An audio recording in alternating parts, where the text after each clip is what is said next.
NCERT में chapter number 7 page number 100 पर ये है। फर्स्ट पैराग्राफ में आप देखें तो एनसीईआरटी ने टिश्यू की डेफिनेशन दी है और इस डेफिनेशन के अंदर कहा है कि a group of similar sales along with intercellular substances perform a specific function. Such an organization is called tissue. मतलब यहाँ 3 चीजों पे फोकस किया।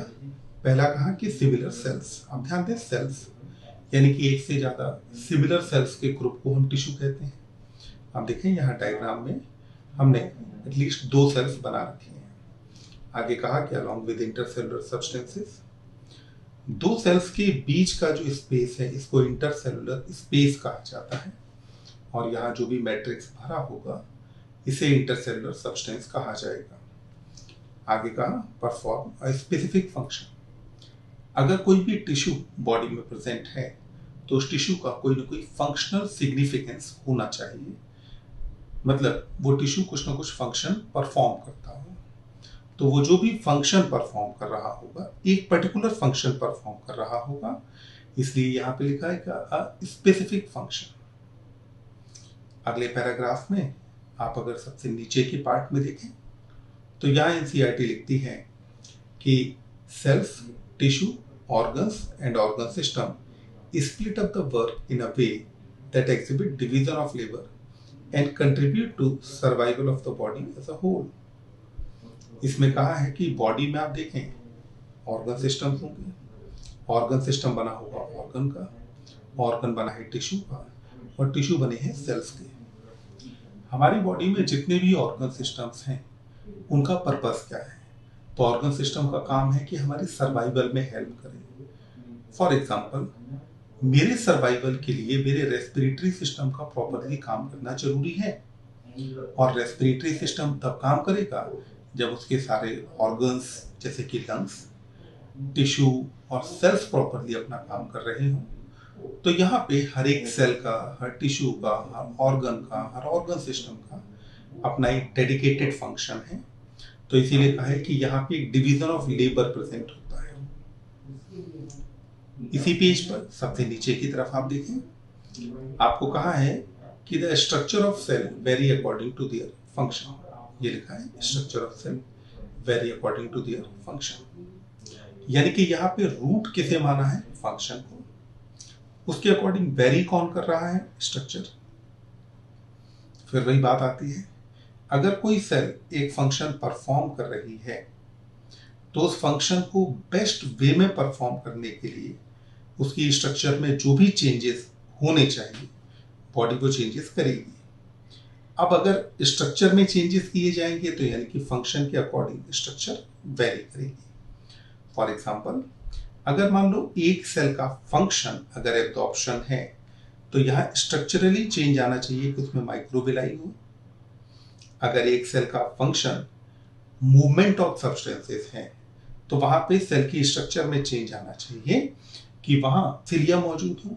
तो इस तरीके से फंक्शंस के अकॉर्डिंग स्ट्रक्चर वेरी होती है। फिर वापस से ध्यान दें, स्ट्रक्चर के अकॉर्डिंग फंक्शन वेरी नहीं होता, फंक्शन के अकॉर्डिंग स्ट्रक्चर वेरी होती है। अगर हम एपिथेलियल टिश्यू को देखें तो 2 टाइप में डिवाइड किया जाता है। सिंपल एपिथेलियम, ये बॉडी कैविटीज, डक्ट और ट्यूब की लाइनिंग बनाती है। सिंपल एपिथेलियम में सिंगल लेयर ऑफ सेल पाई जाती है। अगर सेल की एक सिंगल लेयर है तो व्यक्ति स्ट्रेंथ उतनी ज्यादा नहीं होगी, तो बॉडी के इंटरनल पार्ट्स में है। वहीं अगर हम बात करते हैं कंपाउंड एपिथेलियम की, तो कंपाउंड एपिथेलियम में अगर आप देखें तो यहाँ पे सेल लेयर 2 या उससे ज्यादा है। ज्यादा सेल लेयर है तो ज्यादा स्ट्रेंथ भी होगा, स्ट्रेंथ ज्यादा है इसीलिए इसको प्रोटेक्टिव फंक्शन दिए। प्रोटेक्शन सबसे ज्यादा हमें कहाँ चाहिए? स्किन पर, क्योंकि बाहर से आने वाला जितना भी मैकेनिकल स्ट्रेस है, जितने भी पैथोजेंस हैं उन सबको फेस करना है हमारी स्किन को। अब सिंपल एपिथेलियम जो है, यहाँ की सेल्स में स्ट्रक्चरल वेरिएशन के बेसिस पर अलग अलग टाइप में डिवाइड करते हैं। पहला स्क्वेमस एपिथेलियम, ये पाई जाती है वॉल ऑफ ब्लड वेसल में। ब्लड वेसल की वॉल में सबसे इनर मोस्ट जो लेयर होती है इसको ट्यूनिका इंटरना कहते हैं, वहां मौजूद है।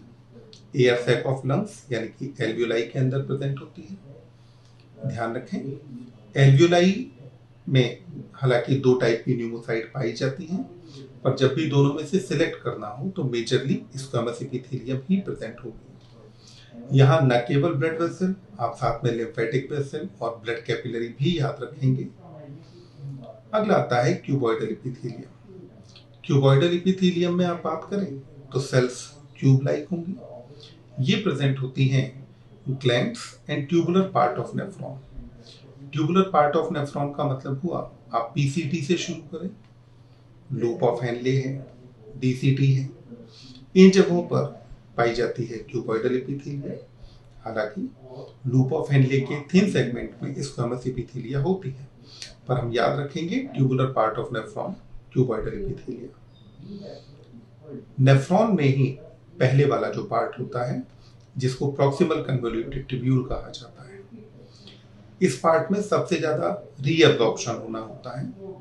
क्योंकि रीअब्जॉर्प्शन ज्यादा होना है तो सरफेस एरिया ज्यादा चाहिए, और ज्यादा सरफेस एरिया के लिए ज्यादा माइक्रोविलाई की जरूरत हो।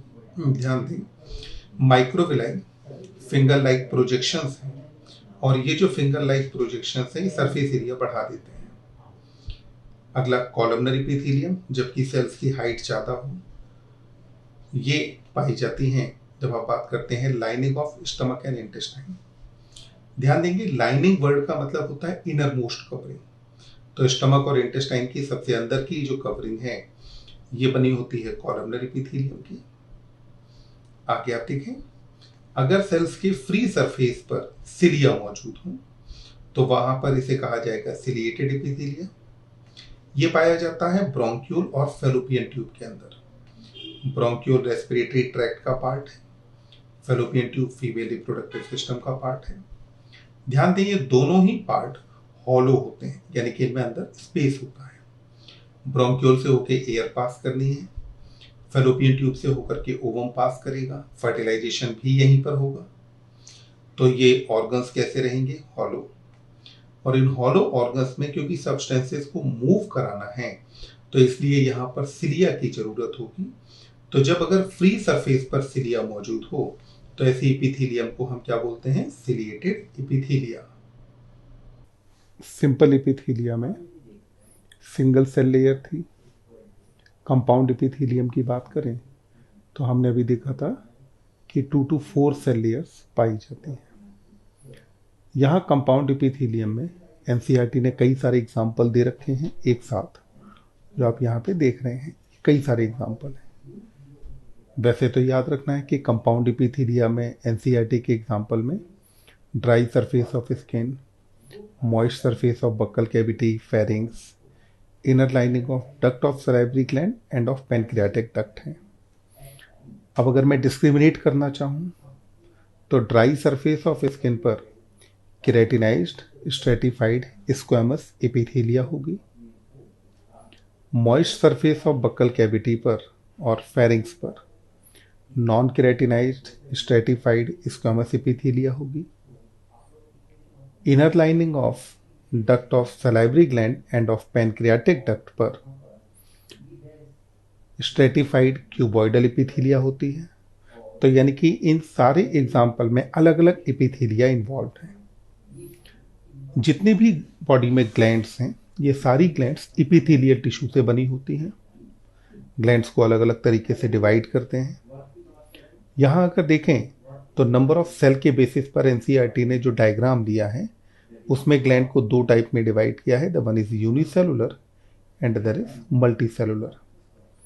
यूनिसेलुलर का मतलब हुआ कि जब एक सिंगल सेल अगर एक सेक्रेटरी एक्टिविटी परफॉर्म कर रही हो।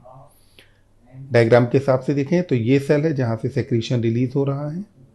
जब एक single cell secretory activity perform करे तो इसे यूनिसेलुलर कहा जाएगा। फॉर एग्जांपल गोबलेट सेल को आप ले लें, पेनेट सेल ले सकते हैं। मल्टीसेलुलर, जब अगर एक से ज़्यादा सेल्स इन्वॉल्व हों। आप इस ग्लैंड को देखें तो यहाँ सेल है, ये भी सेल है, ये अलग सेल है, this one is, this one is, this one is. मतलब कि जो ग्लैंड है इट कंटेन और is comprised of a number of cells. जब अगर ग्लैंड में कई सारी सेल्स मौजूद हों तो ऐसी ग्लैंड को मल्टी सेलुलर कहा जाता है।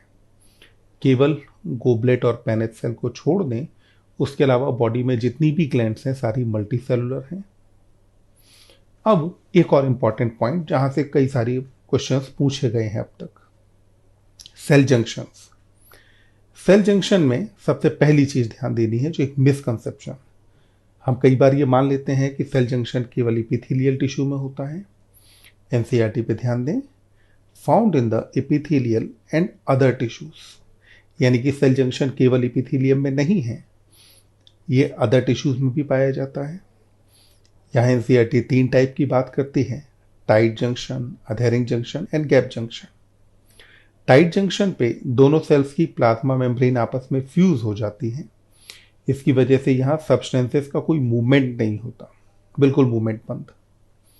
अधेरिंग, नाम में ही आप देखें अडेशन वर्ड आया है, यानी कि चिपकाना। यहाँ पे कुछ सीमेंटिंग सब्सटेंसेस चाहिए होंगे जो कि सेल्स को जोड़ें, तो ऐसे जंक्शन को अधेरिंग कहा जाएगा। गैप, यानी कि बीच बीच में कुछ गैप मौजूद होने चाहिए, स्पेसेस होने चाहिए। जो स्पेसेस हैं उनसे होकर के कुछ मॉलिक्यूल्स का मूवमेंट होता होगा, कुछ आयंस का मूवमेंट होगा। क्योंकि कुछ आयंस और मॉलिक्यूल का मूवमेंट होगा तो इसीलिए हम कहते हैं कि transfer of ion, small molecule and sometimes big molecule, ये जो ट्रांसपोर्ट है ये करना काम होता है गैप जंक्शन का। अमंग द 3 आपके हिसाब से most important is gap junction. इसके फंक्शन याद रखना, ये कई बार पूछा गया है कि कौन सा ऐसा जंक्शन है जो कि सब्सटेंसेस के मूवमेंट को अलाउ करता है, तो आपका आंसर क्या होना चाहिए, गैप जंक्शन। एनसीईआरटी के पेज नंबर 102 की लास्ट लाइन हम देखें और पेज 1023 की फर्स्ट लाइन देखें, तो वहां पे लिखा है कि they range from soft connective tissue to specialised type which include cartilage, bone, adipose and blood. यहाँ एक चीज ध्यान देनी है, एनसीईआरटी ने एडिपोस टिश्यू के बारे में जो लिखा है उससे पहले लिखा है स्पेशलाइज्ड टाइप। अब आप अगर कंफ्यूज्ड हो तो ध्यान दें, सबसे बेसिक हम जो कनेक्टिव टिश्यू मानते हैं वो हम मानते हैं एरियोलर को, और adipose connective tissue areolar connective tissue का ही एक स्पेशलाइज्ड टाइप है। यानी कि एरियोलर में ही जब कुछ चेंजेस आए, फाइब्रोब्लास्ट की बजाय एडिपोसाइट जब ज़्यादा हो गई, then it got converted into adipose connective tissue. तो इसलिए अगर कभी स्पेशलाइज्ड में एडिपोस का नाम आता है then don't get confused, adipose को हम स्पेशलाइज्ड मानते हैं। अगला देखें, जब लूज कनेक्टिव टिश्यू के बारे में बात की है तो हमें पता है कि 2 तरह का है, the one is areolar and the other is adipose.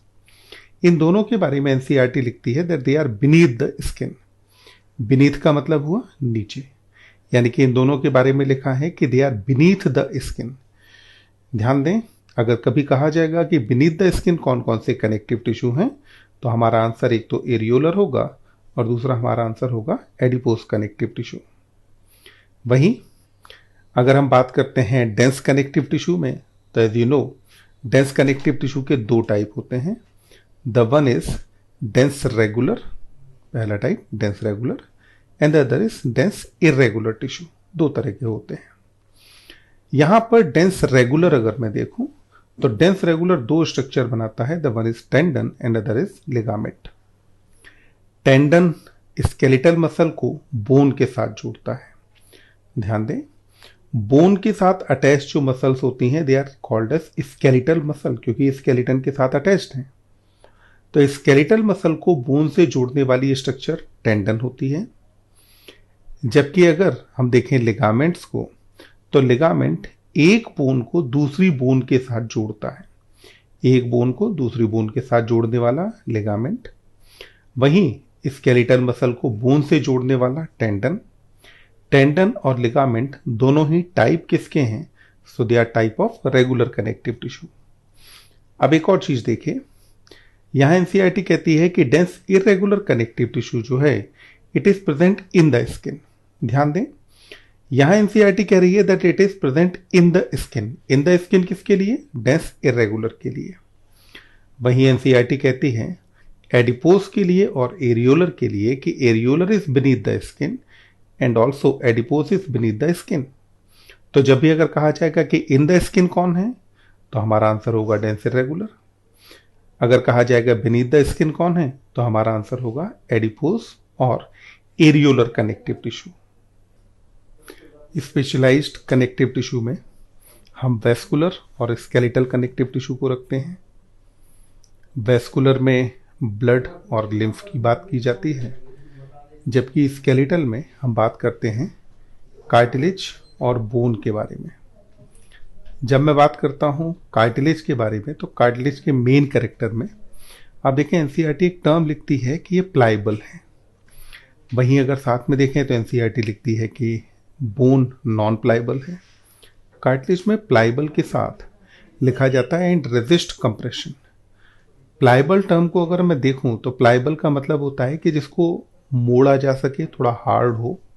For example आपकी जो इरेजर होती है, ये इरेजर कैसी है, सो इट इज प्लाइबल। तो ध्यान रखेंगे कार्टिलेज कैसी है, प्लाइबल है, जबकि बोन कैसी होती है, नॉन प्लाइबल है। बोन को नहीं मोड़ा जा सकता, जबकि कार्टिलेज को मोड़ा जा सकता है।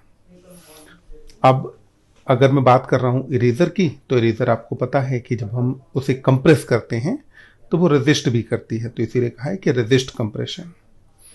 आगे देखें, कार्टिलेज की जो सेल्स हैं इनको क्या कहा है, कॉन्ड्रोसाइट। इसमें कहा है कि they are enclosed in small cavities. तो जो कॉन्ड्रोसाइट्स हैं वो छोटी छोटी कैविटीज के अंदर एनक्लोज्ड होती हैं। यहां पर जो कार्टिलेज की सेल्स हैं उनके बारे में पहली बात तो कही कि कैविटीज के अंदर एनक्लोज्ड हैं। दूसरी बात कही कि ये जो सेल्स हैं ये सेल्स मैट्रिक्स भी सेक्रीट करती हैं। भाई कैविटी किसके बीच में होगी, मैट्रिक्स के बीच में। मैट्रिक्स किसने सेक्रीट किया, सेल ने। तो कॉन्ड्रोसाइट कैविटीज के अंदर होती है। ये कैविटीज किसके अंदर होती हैं, तो ये मैट्रिक्स के अंदर होती हैं। मैट्रिक्स सेक्रीट कौन कर रहा है, कॉन्ड्रोसाइट। कार्टिलेज की लोकेशंस दी हैं। लोकेशन में टिप ऑफ नोज है, outer ear joint. Outer ear joint का मतलब यहां ईयर पिन्ना है। Between adjacent bones of vertebral column. हमको पता है कि हमारे वर्टिब्रल कॉलम में 26 वर्टिब्रा होती हैं, इनके बीच में प्रेजेंट होती है। Limbs and hands in adult. Adult में जो लिम्स और हैंड्स हैं, यहां पर जो humerus, radius ulna, femur, tibia, fibula, ये जो बोन्स हैं इनके एंड्स पे पाई जाती है। तो यहां एनसीईआरटी का कहना है कि जो लॉन्ग बोन्स हैं उनके एंड पर प्रेजेंट होती है। दूसरे स्केलेटल कनेक्टिव टिश्यू को देखें, बोन। हमने ये तो बात करी ली कि नॉन प्लाइबल है और हार्ड भी है।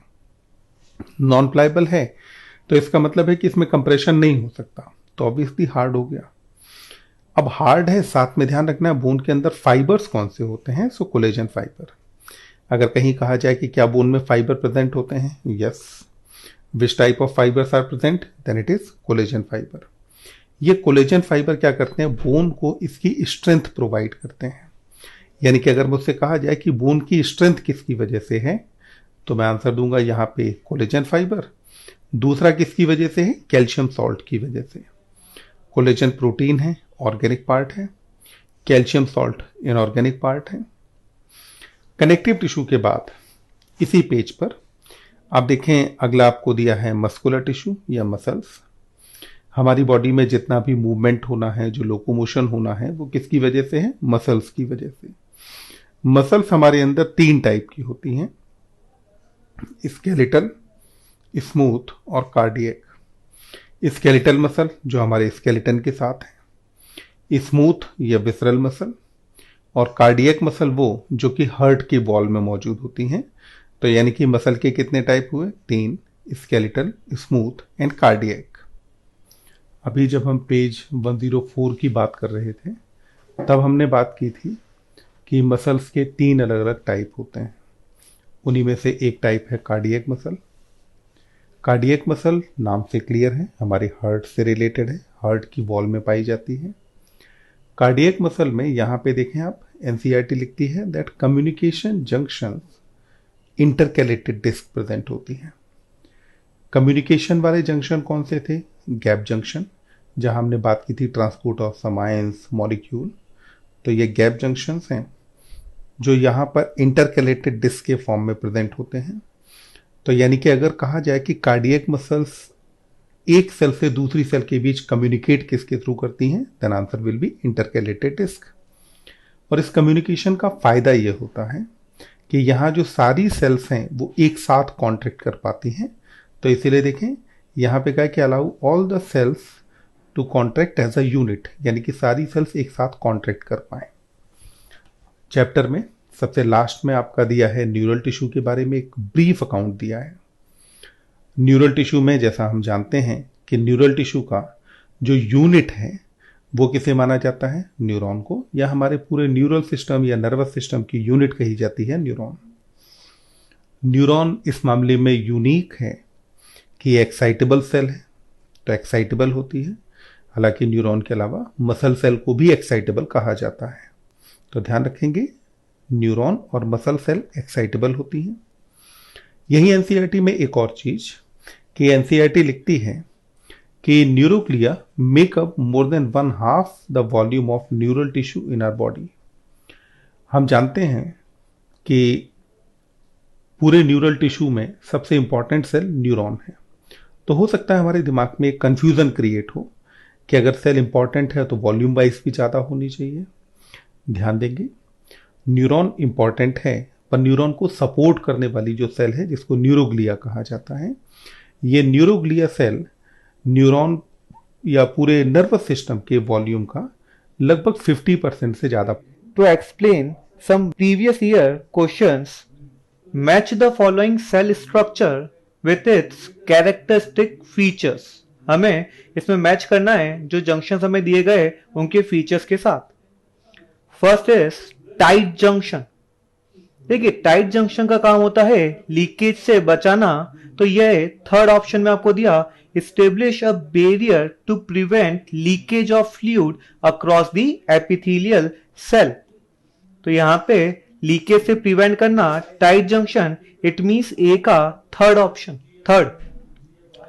B adhering junction. Adhering junction का काम होता है cementing, that's given in the first, cement the neighbouring cells together to form a sheet. C gap junction. Gap junction की बात करेंगे तो गैप जंक्शन का communication, that is given in fourth, cytoplasmic channel to facilitate the communication between the adjacent cell। D synaptic junctions। synaptic junctions neural control and coordination में हम पढ़ते हैं transmit information through chemical to another cells. तो A का third, B it will be match with first, C it will be match with fourth, D it will be match with 2। So A का अगर third है तो that answer will be third, जहां पे आपको ए का थर्ड दिया है। बाकी सब में आप देखिए ए का 2 जो कि रॉन्ग है, ए के अंदर फोर्थ रॉन्ग, फोर्थ, तो आपका सीधा आंसर आ गया थर्ड। बाकी ऑप्शंस भी चेक कर लेते हैं। एडहरिंग जंक्शन का 1 बिल्कुल सही है, सी गैप जंक्शन 4 एंड डी 2। तो इस तरह से आप यहां पे एलिमिनेशन मेथड से अगर आप सिर्फ ए को मैच करेंगे तो भी आपका आंसर आ जाएगा और आपका टाइम भी बच जाएगा। In question it says choose the correctly matched pair. आपको यहां पे करेक्टली मैच्ड पेयर को चूज करना है। फर्स्ट ऑप्शन आपसे बोल रहा है tendon, that is specialised connective tissue. देखिए ये गलत हो गया क्योंकि टेंडन जो होता है वो डेंस रेगुलर कनेक्टिव टिश्यू का एग्जांपल है। सेकेंड आपको दिया adipose tissue, dense connective tissue बोला नहीं, adipose tissue loose connective tissue होता है। तो यहां पे ये सेकेंड ऑप्शन भी आपका रॉन्ग है।